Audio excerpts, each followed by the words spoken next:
Recruitment is the most important thing in Football Manager. In this video, I'm going to talk about how you turn your recruitment strategy from good to elite. Let's get into the video. Alright lads, welcome back to Ben Does FM, and as I mentioned in the intro to this video, we are talking all about recruitment today, but more importantly, we're talking about how we turn your recruitment from good to elite. And I'm just going to talk to you about a few of the steps that I will go through in all of my saves to make sure that I am getting the best out of my recruitment. I'm going to give you a few different ideas, talk about different things, all to do with recruitment, and hopefully there's some bits in there that are going to help you out in your save. If you are new around here, I want to ask one thing. Please do subscribe to the channel. It will mean a hell of a lot. We're on our way to 1,000 subs. And as I say, hopefully this video will help you out in your FM26 saves. So let's get into the first tip that I'm going to give you. So the first tip in turning your recruitment from good to elite, fellas, is all around your staff. If you're anything like me, I recruit pretty much solely through my staff. It's very, very, very rare that I will use the search button in Football Manager. I don't really search for any players, don't look for any Wonderkids that are obviously on Wonderkid lists or we know are excellent in the game. I will pretty much use my staff exclusively. So I rely heavily on them. Now, what you need to do is make sure you have got the best staff lined up for whatever league you are in. Obviously, if you're at the top of the footballing world, you're going to have a lot of recruitment positions. You're going to have recruitment analysts. You're going to have lots of scout positions. And it's just really important that you have the best available scouts and recruitment analysts to you. So we're going to talk all about the process that I go through now to make sure we have the best possible staff in your club. As you can see here, I'm at Bristol Rovers, which was part of my journeyman save. We've got a couple of scout positions available. And again, I'm just going to show you what I will do to make sure I've got the best scouts available to me. So we're of course going to go over to recruitment, going to go over to staff database. And then what I will do is systematically work through scouts and recruitment analysts to make sure I've got the best available to me on the market. I always do employed no, but for this we're going to leave it as any just to make sure we get the best we can. And of course now we're going to go through and pick attributes. So you can just do this. We know that scouts need good judging player ability, potential, adaptability. That is one that I will often tinker with. I might turn it off. I might leave it on. But what we're going to do here, fellas, for the sake of this video, we're going to turn adaptability off. We're just going to leave judging player ability and judging player potential on. And what I will do is I will start at elite. And as you can see, no people found behind me. Then I'll go down to outstanding and I will apply that. So we have got two scouts here that are available. More importantly, they're available on a free transfer. We've got one that's retiring, Ricardo Carrera. Most Football Manager players will probably know all about him. He has got a scouting knowledge of just Brazil. The reason why I highlight that, chaps, is what we want to try and do here is sign scouts who have a wide scouting knowledge pool as well. That is quite self-explanatory, but the more nations they are familiar with and have knowledge of, the wider your search pool is going to be in your player database. But I will systematically go through and sign these scouts to make sure we have got the best scouts available at the club. So, as you can see here, this Jasper Wouters is absolutely perfect. Look at all these nations that he's got good knowledge of, or very good knowledge of. So he is going to be excellent for us. He's a chief scout at a small club in Belgium. We're not going to offer him the chief scout position. We're going to lock that in, give him a bit more money to make sure he comes. There we go. So he's going to come to us. So we have now just signed two scouts that are going to fill those two available slots that we had.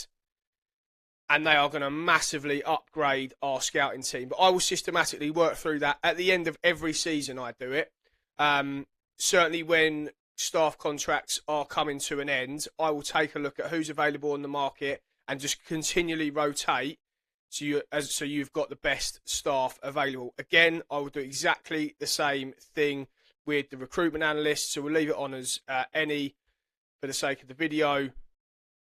Go to recruitment analyst, leave that on. Again, I'll just work through systematically until we find people that are going to be very good for us. So you can see here we have got a couple. The recruitment analysts, I'm a little bit less. I'm not as worried about for their scouting knowledge. It's still very important, but the most important thing here is obviously their attributes. So they're analysing data and judging player potential. So again, we've got a couple of spots available. So we'll go through, sign these fellas, do whatever you want to do to get them in terms of negotiating the contract. But my first tip in turning your recruitment from good to elite is making sure you have got the best staff available to you. Next on the list, fellas, is the use of Transfer Room. And I've done a whole separate video on this about using Transfer Room to sign Wonderkids ultimately, but use it for signing players. It is excellent. It's something that it took me a long time in FM26 to get my head around and use as much as I do now, basically. But I can't stress this enough. You basically, obviously in FM24, we had the use of the Director of Football feature, which was excellent, by the way. I hope they bring that back in some way, shape or form. But here we have now got Transfer Room, which has replaced that feature. As you can see, I have put a couple or 7 requirements out for players that I think we need here at Bristol Rovers. And as you can see, we have pretty much got a list of players that have come through. I'm just going to click on the responses for all of them. And you can see we've got 35 players here. But look, in terms of our recommendations, they're all pretty decent. We've got a couple of C's in there and a couple of B's, but mainly they are all A's in terms of their recommendations from the staff. I will just pick out a couple of players here because I've actually put bids in for them in my save just to show you. So Sebastian Hoffeet, didn't know anything about him. He's a 21-year-old Norwegian player who's playing in Norway, get my words out. But as you can see, look, 6'4", he looks pretty good, and he's gonna add a lot to us here at Bristol Rovers. He's a 4-star of current ability player, so he's going to slot right in. But he came through the Transfer Room and the responses in here. So what I'm recommending you do, fellas, is go into your Transfer Room and set a load of different requirements. I will just create one now to show you what it looks like. But again, as you can see here, you can set the position, your age, your playing time, most importantly, and then you obviously get your responses there. But I can't stress enough how important it is to use the Transfer Room in feature. Here again, so let's just say we want a keeper. We're going to go with someone who's fairly young. We'll go under 25. Play time, we're going to say he's going to be our first choice keeper, and we want to bring him in on a transfer. Again, you can use your player roles in and out of possession. I typically just leave it just to get a bigger pool of players. But we submit that requirement, and in a week or so, that will start to populate. But as you can see here again, with all these we've put out, we have got some decent responses. Jose Antonio Suck. I mean, he looks pretty decent for a winger. Again, someone that's come to us and is willing to join us under the playtime of regular starter. So, yeah, just a really, really useful feature. If you were like me when you first started playing FM26 and haven't used it, make sure you get stuck in to the Transfer Room feature. Certainly for your players in, not just your players out. Next up, fellas, is the use of recruitment focuses. Again, something that I have done an extensive video on, the importance of creating recruitment focuses. This is just such an amazing feature in Football Manager and something that I am always looking at when I'm managing. It doesn't matter at any level, I will always look at the recruitment focuses. So, I'm just going to talk to you about these at the moment. As you can see, I've got a couple that are running at the moment, well 10, but a few of them have expired. There's certain recruitment focuses that I will always have, again, in any save, depending on how many I can have available, because again, that will depend on the size of your recruitment team and the level that you're managing at. But a few little tips, I guess, in terms of recruitment focuses that I will always set. So I will always have an expiry 6-month under 23 recruitment focus running. So that will just continually, as it sounds, look at players that are under 23 and their contract is either expired or expiring in the next 6 months. The reason why I do that, fellas, is because if you've got players that are playing, if you're managing in England and there's players in Europe or anywhere else in the world, their contract is up in 6 months. You can obviously offer them a deal without paying a fee, which is obviously very handy. The flip side to that, you're going to get some players that are obviously out of contract already, unattached, and again, might be useful for your team. We've got Jim Thwaites here. He's a 23-year-old Man United youngster by the look of it. He is 3.5 stars of potential, and we've been given an A+ from our scouts, to sign him. So he's a good championship player. We're, of course, in the Premier League here at Bristol Rovers. But again, someone that's going to be very, very useful for us. Again, we've got some players here that are recommended with it. We're A+, right? Just have a look at João Abreu. Don't know much about him. I mean, he looks okay. But yeah, again, just the real importance of setting up some recruitment focuses in your save. I will always have a free transfer one set up.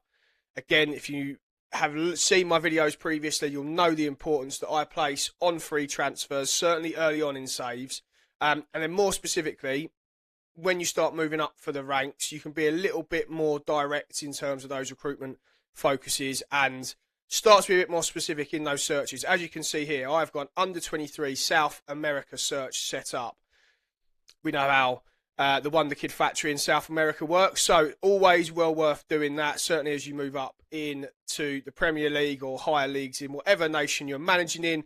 I will go through and create recruitment focuses that are really going to help you for the here and now and the future, but they're so important to get right. Again, I'm just going to show you what I would do in terms of a recruitment focus. What have we got set up here? So let's go create new focus. We haven't got one for UK and Ireland, so I would just do under 23.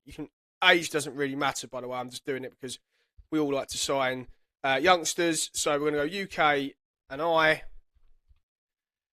will leave it at 2-star current ability. Move that up to maybe 4.5 star. Go under 23. Again here, you can assign your scouts and analysts depending on their knowledge of a particular country, nation, region, whatever it might be. I typically leave it, but if you want to get more specific, you can assign certain scouts that you know have got good knowledge of that area. So I'm going to go region, Europe, we're going to go UK and I, just get that confirmed. Make sure it's ongoing, something that I always do. So it will continually rerun this search, and it will continually give me a pool of under 23 players that are based in UK and Ireland. So just a little tip there on recruitment focuses, fellas. Get those set up. They're going to be so important for recruiting for the players that you need right now, but more importantly for what you need in the future. Next up, fellas, is the use of shortlists. Again, just combining everything that I've just spoken about previously. So your recruitment focuses, your transfer room in piece, and getting your staff right. Now start to create some shortlists. I use shortlists all the time in Football Manager, and I'll have different shortlists set up for me for, again, different stages of my saves. We've, of course, got our default one, which is going to put in any players that we've tried to sign, the usual process in terms of shortlists. For the sake of this video, I've just created one more, and we've got this one called Prospects. Exactly as it sounds. These are players that might not be interested now. So we can see here, this fella from Liverpool, George Davis, isn't interested, but I am just keeping an eye on him because we did try and put a bid in for him and he rejected the contract. I will normally have about 3 or 4 shortlists created for all different types of players. Again, maybe you are about to move into the Premier League, so you know you can't sign someone right now because of Football Manager doing Football Manager things, and they're not interested in signing for you until that tick over point of your club being registered as a Premier League player. So have a look at players that you know are coming up and might be interested. You've also got your prospects here, like I said. Players you want to keep an eye on in the world. You can't sign them right now. They're not interested, but you know maybe if you qualify for Europe, the Champions League, whatever it might be, then they're going to be interested in joining your club. But get shortlists set up. Be a bit structured in terms of your search and your way of keeping an eye on players. Is just really going to help, as I say, as you start to move through the ladder of the football world. You're just going to have a nice pool of players that you want to keep an eye on. And then lastly, fellas, in my tips in terms of how to turn your recruitment from good to elite is the use of your squad planner. Now, this one is a bit of a talking point within Football Manager fans and the community. Some people use it.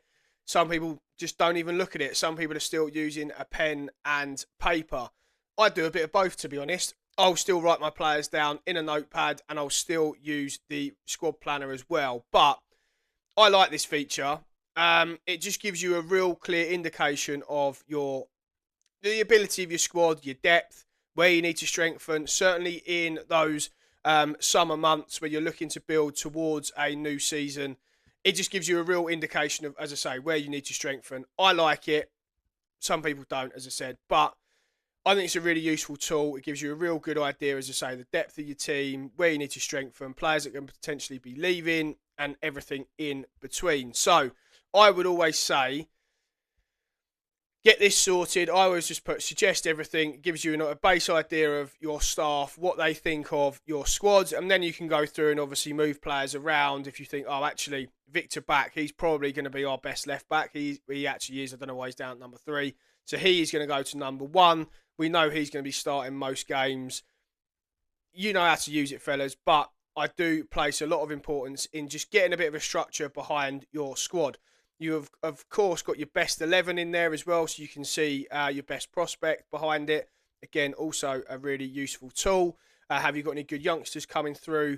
Do they need some more game time? Don't know why that's still on a 4-2-3-1 when we play 4-2-4 here.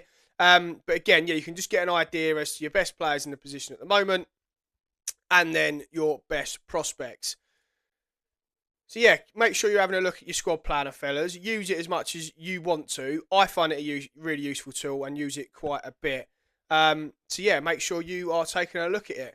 That's the end of the video, fellas. Hopefully you've got some useful tips there. Most of it, I'm assuming if you're a seasoned Football Manager player, you're going to be familiar with. But if you're relatively new to the game or you just want a bit of a refresher, hopefully you're going to find that useful. As I said at the beginning of the video, if you are new round here, please do subscribe to the channel. It will mean a hell of a lot. And we'll see you on the next episode.